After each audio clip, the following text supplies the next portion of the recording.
Hello and welcome to Lavneesh Sir की class. This is Directorate of Education GNCT of Delhi's worksheet number 13, and it is only for class 9 students. It has taken from the subject Social Science Geography, and we will continue the chapter number 2 Physical Features of India, and in this chapter we'll also understand the topic the Northern Plains. So students, आज की इस worksheet में हम chapter number 2 physical features of India को continue करेंगे और इसमें आज हम टॉपिक सीखेंगे द नॉर्दर्न प्लेन्स, यानी will know about some important information of northern plains. So देखते हैं northern plains. As you all know कि लास्ट वर्कशीट में हमने हिमालयन रीजन के बारे में जाना था, हिमालयन माउंटेन के बारे में जाना था. इस वर्कशीट में हम नॉर्दर्न प्लेन्स को देखते हैं. So let's see the northern planes. It is formed by the deposition of alluvium carried by the three river systems Indus, Ganga and Brahmaputra and their tributaries. तो देखिए ये कैसे बने, नॉर्दर्न प्लेन्स कैसे बने. जैसे कल जो हमने लास्ट वर्कशीट में हमने समझा था ना कि हिमालय पर्वत जो है, हिमालय माउंटेन है, वो कैसे बना था, ऐसे ये नॉर्दर्न प्लेन्स कैसे बने. It is formed by deposition of alluvium, यानी जो 3 रिवर सिस्टम्स हैं, इंडस, गंगा और ब्रह्मपुत्र, और उनकी ट्रिब्यूटरीज जो उनकी सहायक नदियां हैं, उनके वो जो अलूवियम सॉइल लेकर आई और वो उन्होंने डिपॉजिट कर दिया उसको, तो उनके डिपॉजिशन से ये जो नॉर्दर्न प्लेन्स बने हैं. It's extent is about 2400 kilometre long and has a width of 240 to 320 kilometres. देखिए जो इसकी लंबाई है ना वो 2400 किलोमीटर लंबी है, जो इसकी जो विस्तार है, इसका एक्सटेंट है, और इसकी चौड़ाई 240 से 320 किलोमीटर्स है. तो अगर आप देखें तो इसकी जो लंबाई है वो अप्रॉक्सीमेटली जो हिमालयन माउंटेन है उसी के इक्वल ही है. Then due to fertile and even land which is suitable for agriculture. तो देखिए कि इतने फर्टाइल, इतनी जो समतल, इवन लैंड का मतलब समतल जो लैंड मिलती है यहाँ पर, जो कि सूटेबल है एग्रीकल्चर के लिए. अबेंडेंट अवेलेबिलिटी ऑफ वाटर, यानी जो वाटर है उसकी अबेंडेंट अवेलेबिलिटी है, यानी कोई दिक्कत नहीं आती है. फेवरेबल क्लाइमेट, क्लाइमेट भी फेवरेबल होता है एग्रीकल्चर के. And well developed system of transportation, rail road and roadways, Airways sorry. तो देखिए कि यहाँ पर ट्रांसपोर्टेशन का सिस्टम भी अच्छा है, क्योंकि यहाँ पर इवन लैंड है, फ्लैट लैंड है. तो इन सब चीज़ों के कारण it is densely populated geographical area, और इसी कारण से ये एक बहुत ही डेंसली पॉपुलेटेड एरिया है. आपको पता है कि इंडिया की लगभग मोर देन हाफ जो पॉपुलेशन है वो इसी नॉर्दर्न प्लेन्स में ही रहती है. क्यों रहती है, उसके रीजंस अभी अभी हमने डिस्कस किए हैं. Now will move on next topic. So जैसे हिमालय के कुछ पार्ट्स थे उसको डिवाइड किया गया था हमने स्टडी करने के लिए, और वो ऐसा है भी.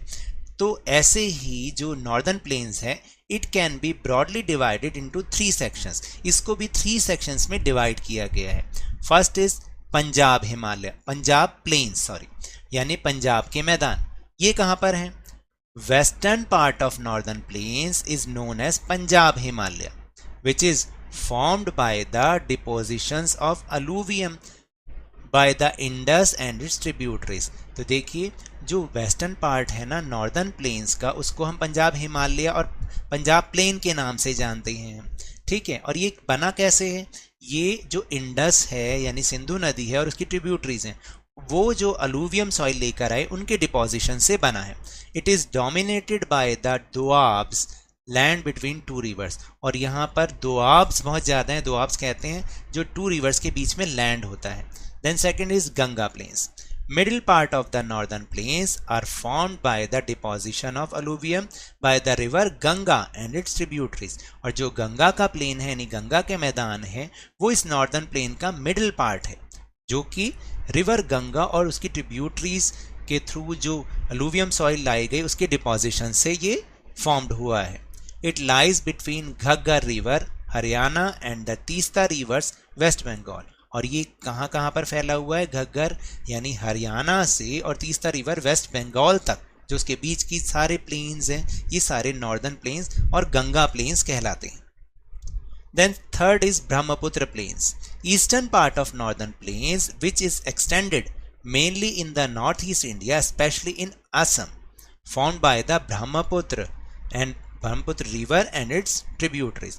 और जो ब्रह्मपुत्र प्लेन्स है वो इस नॉर्दर्न प्लेन का ईस्टर्न पार्ट है, और जो स्पेसिफिकली वो जो नॉर्थ ईस्ट में असम है वहाँ पर ये है। और ये बना कैसे है?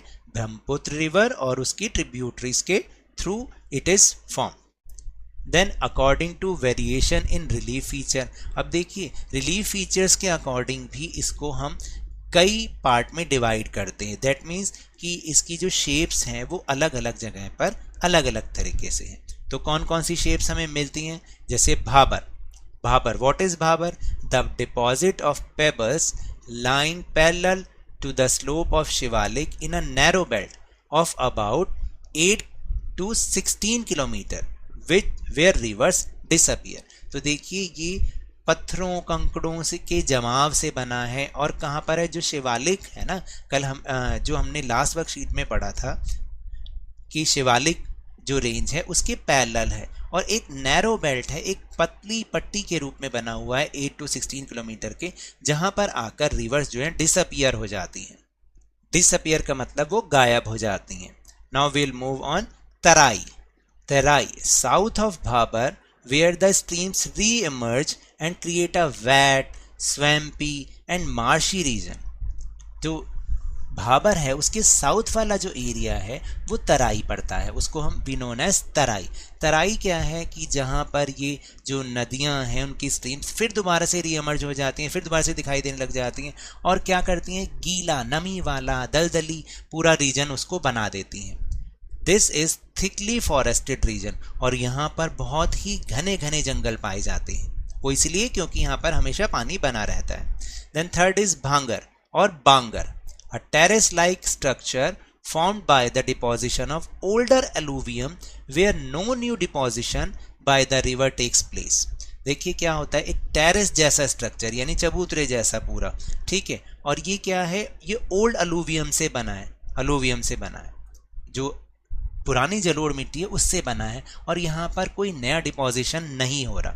It contains calcareous deposits known as kankar, और यहाँ पर जो डिपॉजिट होता है उसको हम कंकर कहते हैं क्योंकि इसमें बहुत जो है बड़े बड़े कंकड़ होते हैं, और ये जो है ओल्डर अलूवियम से क्रिएट हुआ है। अब यहाँ पर कुछ नया डिपोजिशन नहीं हो रहा है। And the last one is khadar, the newer and younger deposit of the flood plain, ideal for intensive agriculture due to its fertility. और जो खादर होता है ना, देखिए यही उसमें डिफरेंस है, ये न्यूअर होता है और यंगर होता है। यंगर मतलब कि ये बहुत नए नए डिपॉजिट हैं और हमेशा बनते रहते हैं फ्लड के कारण। जो फ्लड प्लेन्स होते हैं वहाँ पर नदियाँ में जो फ्लड आती है उसके पानी से क्या होता है, अलूवियम आती रहती है और वो डिपॉजिट होती रहती है। तो ये खास तौर से इंटेंसिव एग्रीकल्चर के लिए बहुत ही इंपॉर्टेंट है क्योंकि ये बहुत ज़्यादा फर्टाइल होता है। So now let's move on question answer section. First question is which river contribute the formation of northern plain of India? Name any three। यानी कौन सी रिवर्स हैं जिनके कंट्रीब्यूशन से नॉर्दर्न प्लेन्स बने हैं, कोई तीन बतानी है। तो मेनली तो यही थ्री हैं, Indus river, Ganga river and Brahmaputra river. Second is why are the northern plains densely populated, यानी जो नॉर्दर्न प्लेन्स है वो डेंसली पॉपुलेटेड क्यों है, क्यों ज़्यादा यहाँ पर पॉपुलेशन रहती है? Due to fertile and even land which is suitable for agriculture, abundant availability of water, favorable climate and well-developed system of transportation. The northern plains are densely populated। तो देखिए कई सारे कारण हमने पढ़े, क्योंकि ये बहुत उपजाऊ है, बहुत समतल ज़मीन है जो कि एग्रीकल्चर के लिए बहुत ही सूटेबल है, और यहाँ पे वाटर अवेलेबिलिटी भी बहुत अच्छी है, फेवरेबल क्लाइमेट है, और जो ट्रांसपोर्टेशन सिस्टम है वो भी बहुत ही अच्छा है। इन कारण से नॉर्दर्न प्लेन्स जो है वेरी हाईली डेंसली पॉपुलेटेड है वो। Third question is how are the northern plains of India formed, यानी ये जो नॉर्दर्न प्लेन्स हैं वो कैसे बने हैं? It is formed by the deposition of alluvium carried by the three river system Indus, Ganga and Brahmaputra and their tributaries, यानी गंगा, ब्रह्मपुत्र और इंडस की और जो उसकी ट्रिब्यूटरीज है उनके थ्रू जो भी अलूवियम लाई गए उसके डिपोजिशन से ये northern plains are formed. Now we'll move on question।